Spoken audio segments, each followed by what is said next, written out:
Hello everyone, welcome back to my YouTube channel friends. आज के video में आप सभी का स्वागत है। और आज के वीडियो में हम लोग अपना ज्योग्राफी क्लास 6 का एनसीईआरटी का नेक्स्ट चैप्टर कंटिन्यू करेंगे।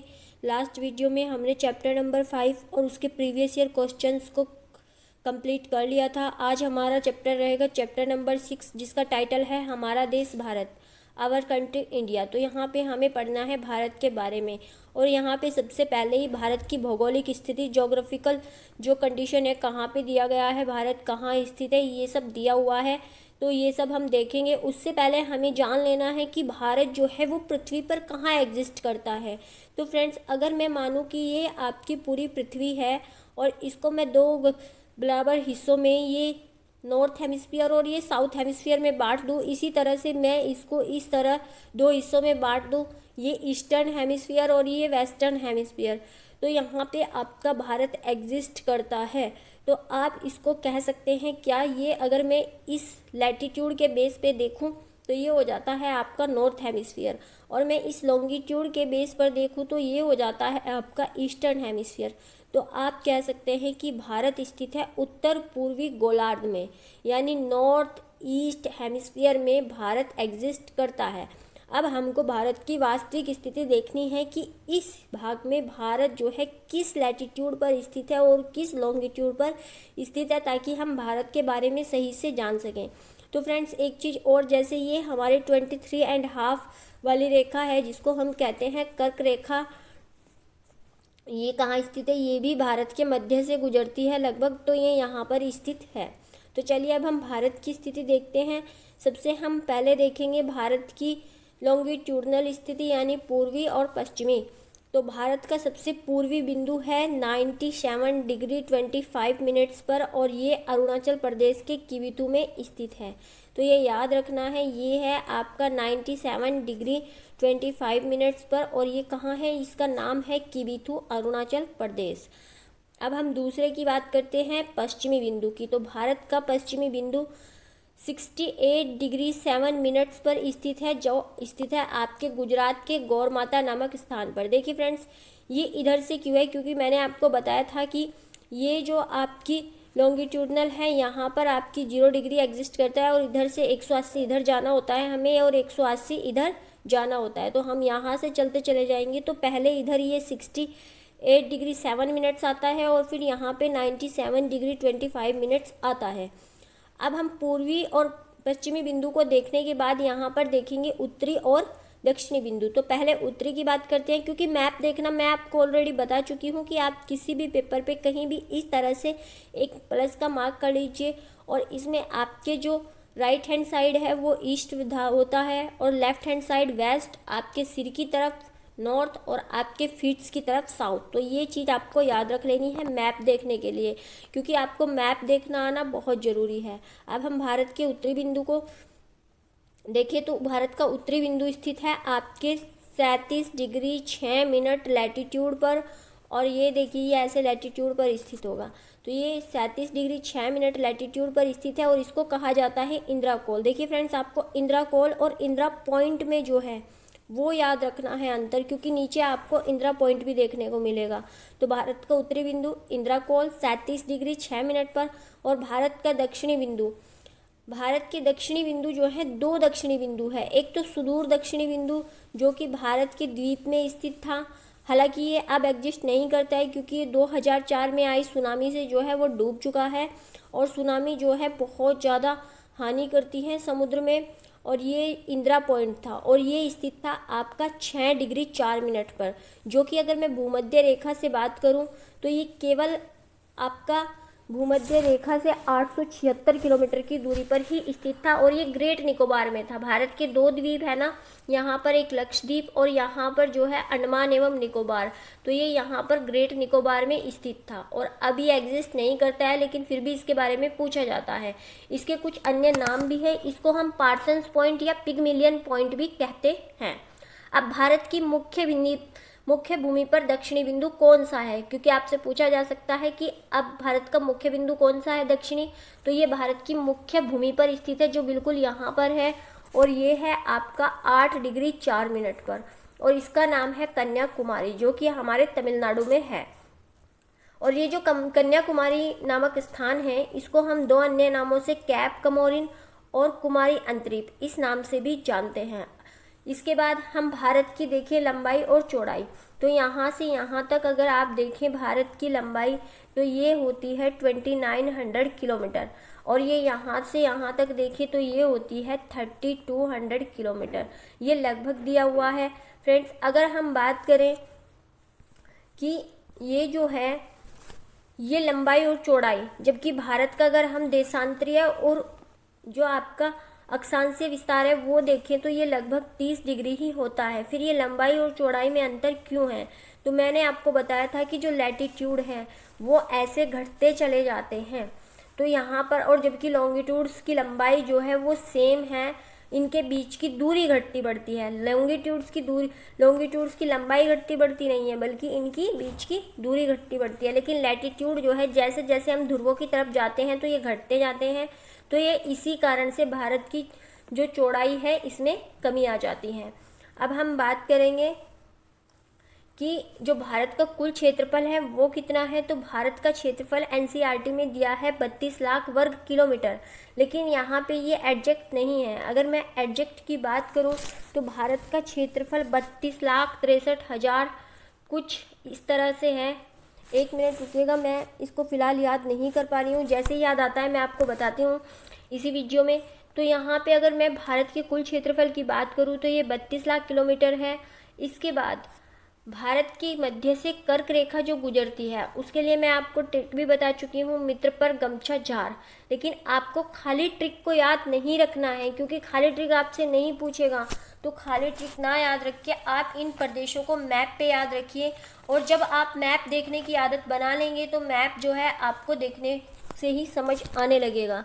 तो चलिए मैप पे चलते हैं हम, और ये देखिए ये हमारी है 23.5 डिग्री, जिसको हम कहते हैं कर्क रेखा। तो ये सबसे पहले गुजरती है आपके गुजरात से, इसके बाद यहाँ पर ये थोड़ा सा गुजरती है राजस्थान से, फिर ये यहाँ पर मध्य प्रदेश से आ जाती है, फिर मध्य प्रदेश के बाद में ये आ जाती है आपकी छत्तीसगढ़ में यहाँ पर, फिर उसके बाद ये झारखंड में आ जाती है, फिर यहाँ पर पश्चिम बंगाल पड़ता है, ये पश्चिम बंगाल में आ जाती है, और पश्चिम बंगाल के बाद ये बांग्लादेश में चली जाती है, फिर बांग्लादेश के बाद ये पड़ती है आपकी त्रिपुरा में, और उसके बाद पड़ती है ये मिजोरम में। तो इस तरह से ये कुल 8 प्रदेशों से गुजरती है। और इसकी लंबाई की अगर मैं बात करूँ कि सबसे ज़्यादा किस राज्य में रहती है, तो ये रहती है मध्य प्रदेश में। जब ये सबसे ज़्यादा पूछा जा सकता है तो सबसे कम भी पूछा जा सकता है। तो कर्क रेखा की सबसे कम लंबाई रहती है आपकी राजस्थान में, ये राजस्थान के थोड़े से भाग से होकर गुजरती है।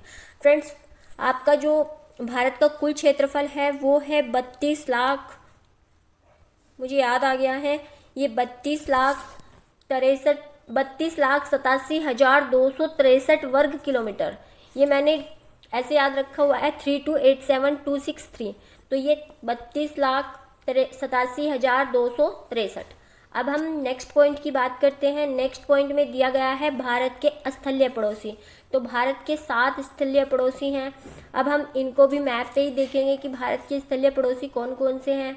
तो यहाँ पर आपका है चीन, यहाँ पर चीन है, यहाँ पर पाकिस्तान, यहाँ पर जो है आपका नेपाल है, और यहाँ पर भूटान है, यहाँ पर म्यांमार है, और यहाँ पर अफ़गानिस्तान है। इसके अलावा यहाँ पर ये बांग्लादेश है। तो टोटल कितने हो गए, 7 हो गए हैं। देखिए यहाँ पर 2 अफ़गानिस्तान और पाकिस्तान, यहाँ पर चाइना, नेपाल, भूटान, 3 यहाँ पर हो गए, 3 और 2 5, और एक 6 बांग्लादेश यहाँ पर, और इसके अलावा यहाँ पर आपका हो गया है म्यांमार। तो ये भारत के 7 स्थलीय पड़ोसी देश हैं। अब जलीय या समुद्री पड़ोसियों की बात करें तो भारत के 2 समुद्री पड़ोसी देश एनसीईआरटी में बताए गए हैं, श्रीलंका और मालदीव। जबकि जो है कई बुक्स में इंडोनेशिया को भी भारत के पड़ोसी देश में शामिल किया जाता है। अब वर्तमान में भारत में कितने राज्य और कितने यूटी हैं, कितने केंद्र शासित प्रदेश हैं, तो वर्तमान में भारत में अगर हम आज की बात करें तो 28 स्टेट और 8 यूटी जो हैं भारत में एग्जिस्ट करते हैं। कुछ समय के लिए भारत में 29 स्टेट्स थे, और कुछ समय के लिए भारत में जो है 9 यूटीज़ भी थे। तो ये चीज़ भी आपको याद रखनी है, क्योंकि पहले हमारा जो राज्य था जम्मू एंड कश्मीर, उसको 2 यूनियन टेरिटरीज़ में तोड़ दिया गया, और इसको 2 यूनियन टेरिटरीज़ में बांटने के बाद ये लद्दाख और जम्मू कश्मीर में विभाजित हो गया और उसके बाद हमारे हो गए 28 स्टेट और 9 यूनियन टेरिटरी। लेकिन फिर क्या किया गया कि 2 जो यूनियन टेरिटरी हैं दमन दीव और दादरा नगर हवेली, उनको मिलाकर एक कर दिया गया। तो फिर से जो है आपके 8 यूटीज़ हो गए। अब हम देखेंगे कि जिन देशों का विस्तार पूर्व से पश्चिम तक अधिक होता है, मतलब जिन देशों का विस्तार ऐसे अधिक होता है उनमें एक से अधिक मानक समय पाए जाते हैं। अब ऐसे कौन कौन से देश हैं, जैसे कि भारत की मानक समय रेखा 82 डिग्री एंड 30 मिनट्स, ये 82.5 डिग्री है। उसी तरह से कुछ देश ऐसे हैं जहाँ पर एक से ज़्यादा मानक समय रेखा पाई जाती है, और एक से ज़्यादा मानक समय रेखा पाए जाने के कारण क्या होते हैं, उनका देशांतरीय विस्तार, उन देशों का पूर्व से पश्चिम कहने का क्या मतलब है, ये है हमारा देशांतरीय विस्तार। ये देशांतरीय विस्तार अधिक होता है। तो अगर मैं बात करूँ तो रूस में जो है क्या 11 टाइम जोन पाए जाते हैं, 11 टाइम जोन रूस में पाए जाते हैं, अमेरिका में 7 पाए जाते हैं और कनाडा में 6 टाइम जोन पाए जाते हैं। फ्रेंड्स, ये सब एनसीईआरटी में गिवन है, तो आप लोग देखिए एनसीईआरटी में कितने अच्छे से चीज़ों को एक्सप्लेन किया गया है। बस हमें वहाँ पे समझना आना चाहिए, क्योंकि वहाँ पे लैंग्वेज बच्चों के अकॉर्डिंग दी हुई होती है। अब हम भारत के भौतिक विभाजन की बात करेंगे। तो भारत का भौतिक विभाजन अगर हम देखें तो भारत के उत्तर में जो है, सबसे पहले आप देखेंगे कि ये जो है एक रफ मैप है इंडिया का। तो भारत के उत्तर में यहाँ पर आपको देखने को मिल जाएगा हिमालय, और ये भारत का प्रायद्वीपीय भाग है। यहाँ पर भारत को आपको मैदान देखने को मिल जाएंगे, यहाँ पर रेगिस्तान, और ये भारत का जो है पहाड़िया भाग है। और यहाँ पर भारत में पठार एग्जिस्ट करता है, जिसको हम प्रायद्वीपीय पठार कहते हैं। अब बात की है मैंने प्रायद्वीप की, पेनिनसुला। कल मैंने आपको डिस्कस किया था खाड़ी के बारे में, कि जो खाड़ी है हिंदी में खाड़ी कहते हैं और इंग्लिश में हम 2 नामों से जानते हैं। आज हम बात करेंगे प्रायद्वीप की। तो प्रायद्वीप पेनिनसुला ऐसा भाग होता है जो 3 तरफ से समुद्र से घिरा रहता है, ये होता है पेनिनसुला। और खाड़ी क्या होती है, जो 3 तरफ से स्थल से घिरा रहता है जल का, ऐसा भाग जो है वो खाड़ी कहलाता है। जबकि भूमि का ऐसा भाग जो 3 तरफ से जल से घिरा हुआ हो, वो कहलाता है आपका प्रायद्वीप। अब भारत के भौतिक विभाजन में सबसे पहले हम हिमालय के बारे में देखेंगे। इसमें बहुत ज़्यादा डिटेल में नहीं दिया गया है। सबसे पहले यहाँ पे हिमालय की टर्मिनोलॉजी को डिफाइन किया गया है कि हिमालय का अर्थ होता क्या है। तो इसको 2 भागों में, हिम प्लस आलय, और ये क्या है, ये है बर्फ का घर। अब हिमालय को 3 मुख्य समांतर भागों में बांटा गया है। सबसे पहला भाग है इसका वृहतीय हिमालय या हिमाद्री, और हिमाद्री में ही माउंट एवरेस्ट जो है स्थित है। उसके बाद आता है मध्य हिमालय, और मध्य हिमालय में आपके पाए जाते हैं घूमने वाले पैलेस, लोकप्रिय पहाड़ी स्थान जैसे घाटियाँ, जैसे देहरादून, मंसूरी, ये सब जो है आपके मध्य हिमालय में स्थित है। उसके बाद आता है आपका शिवालिक। शिवालिक जो है ये हिमालय का निचला भाग है, जैसे कि आपका माँ शाकुंभरी मंदिर शिवालिक की पहाड़ियों में ही स्थित है। अब हम भारत का उत्तरी मैदान देखेंगे। इसके बाद जो आता है, जैसे ही आप शिवालिक से नीचे आएंगे, यहाँ पर जो है भारत का उत्तरी मैदान शुरू हो जाता है। और ये उत्तरी मैदान जो है ऐसे यहाँ से लेकर लगभग उत्तराखंड, उत्तर प्रदेश से लेकर और ये यहाँ पर पश्चिम बंगाल तक फैला हुआ है।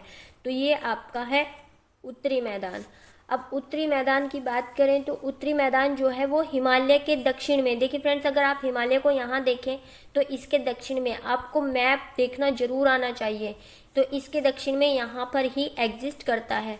अगर मैं हिमालय की बात करूँ उत्तरी मैदान के सिनेरियो में, तो उत्तरी मैदान के पूर्व में उत्तर में हिमालय स्थित है। अब हम इस उत्तरी मैदान की विशेषताएं देख लेते हैं। तो हिमालय के दक्षिण में स्थित सिंधु, गंगा, ब्रह्मपुत्र और इनकी सहायक नदियों द्वारा बने जलोढ़ निक्षेपों से निर्मित होता है।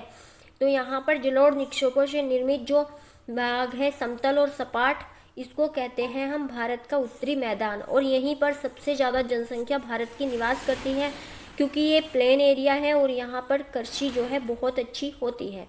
अब जलोढ़ निक्षेप की बात आई है, तो जलोढ़ निक्षेप होते क्या हैं?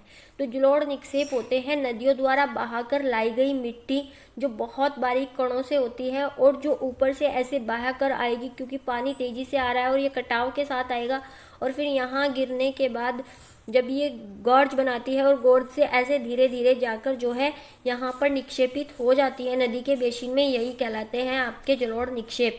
और इससे एक जलोढ़ मिट्टी का निर्माण भी होता है, जो बाबर और खादर, ये सब हम नेक्स्ट वीडियोज़ में क्लास 7 या 8 में डिस्कस करेंगे। इसके बाद मैं प्रायद्वीप आपको पहले ही एक्सप्लेन कर चुकी हूँ कि प्रायद्वीप क्या होता है। तो प्रायद्वीप स्थल का वह भाग होता है जो 3 तरफ से जल से घिरा रहता है, तो ये प्रायद्वीप हमारा होता है। तो फ्रेंड्स, आज की वीडियो में हम इतना ही रखेंगे, इसको हम 2 पार्ट्स में कंप्लीट कर लेंगे। यहाँ पर मैंने आपको हिमालय और हिमालय के दक्षिण में स्थित भारत का उत्तरी मैदान, इन दोनों की विशेषताएं डिस्कस कर ली हैं। कल से हम प्रायद्वीपीय पठार और इसके जो ये पूर्वी पश्चिमी घाट हैं भारत के द्वीप समूह को डिस्कस करेंगे, और इसके साथ ही हम इसके प्रीवियस ईयर क्वेश्चंस को भी खत्म कर लेंगे। तो कल हमारी क्लास 6 की एनसीईआरटी कंप्लीट हो जाएगी, और इसके साथ ही इसका पूरा पीडीएफ आपको वाणी कॉन्सेप्ट क्लासेस के टेलीग्राम चैनल पर मिल जाएगा। चैनल के साथ जुड़ने के लिए आप सभी का धन्यवाद। और अगर आपको वीडियो पसंद आई है तो लाइक, शेयर और सब्सक्राइब जरूर करें, ताकि मुझे भी मोटिवेशन मिलता रहे। Thanks for watching the video.